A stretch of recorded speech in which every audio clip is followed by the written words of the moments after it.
देखिए, मैं आप लोगों के साथ एक वाक़या शेयर करता हूँ, उससे आप लोगों की सारी जो क्वेश्चन आपका था वो बिल्कुल क्लियर हो जाएगा।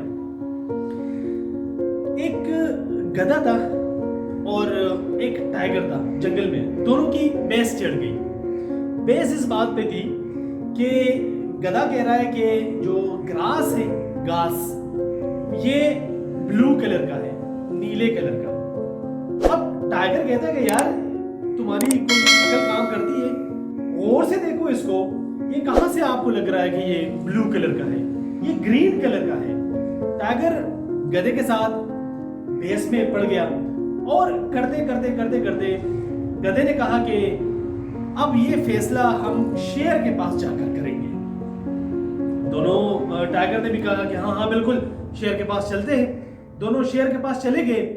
अब शेर के सामने दोनों जैसे ही हाजिर हुए तो गधे ने चीखे मार मार कर कहा कि बादशाह सलामत, मैं इसको बार बार कह रहा हूं कि जो ग्रास है ये ब्लू कलर का है, ये मेरी बात नहीं मान रहा। कि मतलब यूं समझ ले कि गधे ने पूरा दरबार सर पे उठा रखा था। अब बादशाह ने, जो कि शेर था, बादशाह ने फैसला सुनाया कि आप बिल्कुल सही फरमा रहे हैं गधे, और ग्रास जो है, घास, ये वाकई में ब्लू कलर का है। और इसके बाद गधे ने फिर शोर मचाया कि अब टाइगर को सजा मिलनी चाहिए। तो शेर ने कहा कि बिल्कुल मिलनी चाहिए, टाइगर को इसकी सजा मिलेगी। और सजा ये है कि टाइगर 5 साल तक बिल्कुल खामोश रहेगा, किसी से कोई किसी किस्म की बात नहीं करेगा।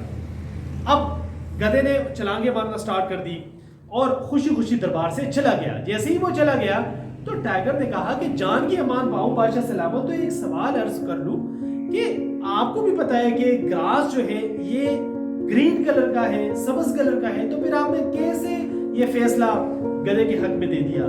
तो बादशाह सलामत ने कहा कि आपको जो सजा सुनाई गई है ये इस सवाल पे नहीं है कि गधा जो घास है ये ब्लू कलर का है या ग्रीन कलर का है, ये इस सवाल पे दी नहीं है आपको ये सजा, बल्कि मैंने आपको ये सजा, ये जो 5 साल की सजा है, ये मैंने आपको इस वजह से दी है कि आप एक इंटेलिजेंट जानवर हो, आपका एक लेवल है, एक मकाम है, उसके बावजूद आप बेवकूफ के साथ बहस में पड़ गए। आपको अपना मकाम नहीं भूलना चाहिए था। जब भी आप जिंदगी में किसी बेवकूफ के साथ बहस में पड़ोगे तो ये सबसे पहले आपको अपनी लेवल पर ले आएगा और यहाँ आकर आपकी ऐसी की तैसी कर देगा। तो कोशिश करें कि आप लोग अपनी महफिल को इस तरह बनाएं कि इसमें आप लोग इल्म वाले लोगों को ज्यादा शामिल कर लें, आप लोग ऐसे लोगों को शामिल कर लें कि जिनकी ज़ात से दूसरे लोग भी मुस्तफीद हों। इसी तरह आप लोगों की जो जहन की खिड़कियां हैं ये बेहतर तरीके से खुलेगी और आप लोगों के अंदर एक सेंस ऑफ रिस्पॉन्सिबिलिटी आएगी। आप लोगों की जो सोसाइटी की तरफ जो कंट्रीब्यूशन का जो एक जाविया है, एक जाविया नज़र है, ये बहुत ज़्यादा वसी होता जाएगा।